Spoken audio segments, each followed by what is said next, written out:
Hey guys, welcome back to my channel. If you're new here, welcome. Happy to have you. My name is Lindsay, and today my video for you is on none other than my strange addiction. So we're gonna get right into it. Here we go. All right, so no matter what your personality type is, we're all mildly obsessed with something. And from a somewhat early age, I remember always being mildly obsessed with just this concept of self-growth. However, as I got older, it kind of became a sport to recognize my own areas of weakness and to just fervently attack them head on. And that's all because of one main reason. And that reason is every area of weakness you currently have will be tested at some point in the future. The areas in which you need to grow will either make you or break you as time progresses.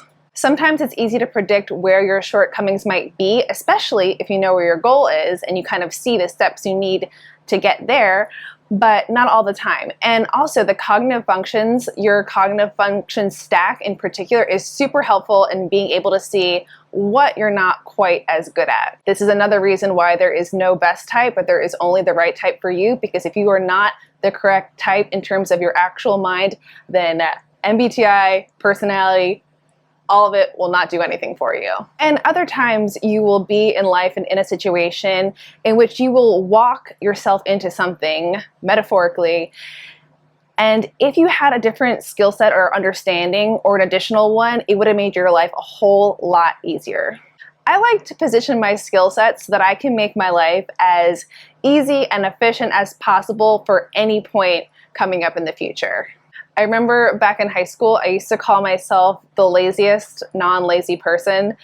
And that was simply because I would just make these systems for myself that they would be a little bit more work up front, but they would make my life so much easier in the future. To put it simply, I want to be passable in all of the most important things in life that can make anything I want to achieve as easy as possible. And note there that I said the most important things.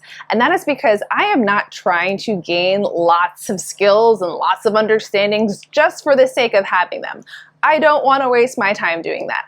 I want to find the most important thing to know that I can apply to the widest spectrum of reasoning and situations going forward so that I have that skill set and then I don't have to flounder and look for another one. I don't want more, I just want the best.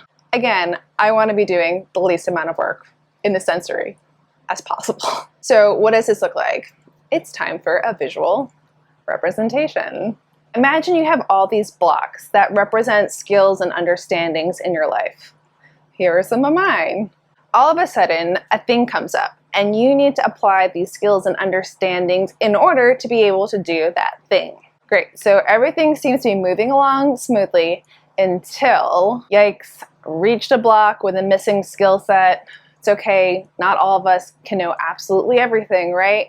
So this kind of annoys me. My life would be a lot easier right now if I was really good in this area, but I am not. So now it's personal and now it's a challenge. This is also pretty important in my eyes because I can now visualize about a million other scenarios where knowing this one thing would probably apply. And so now it's really personal and I really want to make it better. And I have to deal with it. That's my only option for me at this point. And sometimes learning how to do a specific thing or understand something, sometimes it's really quick and easy and you can just kind of grab some information, process it, be able to apply it. Other times it's something that you have to work on years, and sometimes it's a mentality you have to change. And sometimes it's a really long process. But do you know what? I am totally 110% okay with this. I much rather be growing in this area so that I am able to manage in the future a wider range of situations in which I would have to apply this, and so I don't have to work harder in the future.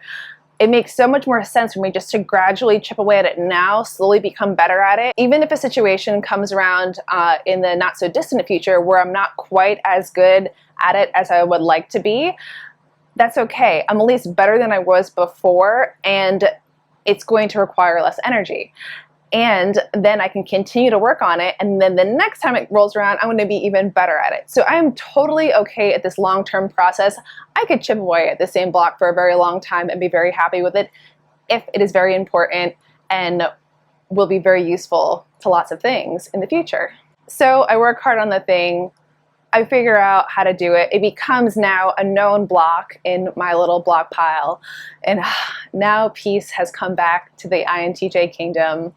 All is well until I find the next thing that will be really useful for me to be really good at. Alright guys, that's it for this video. I hope this helped you to understand why INTJs often kind of get this anecdote attached to them that we're really into self-improvement and self-growth, and it's true, and it's really because we see the future implications of these things in our lives, and if we could just be really freaking good at them, we could just be a lot lazier of a human in the sensory world, and our lives become more efficient and everything becomes great, and then we can leverage all the tools that we have to slowly take over the world.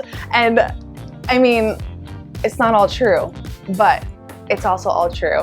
Hope you guys have a great day. I'll see you in my next video. Bye.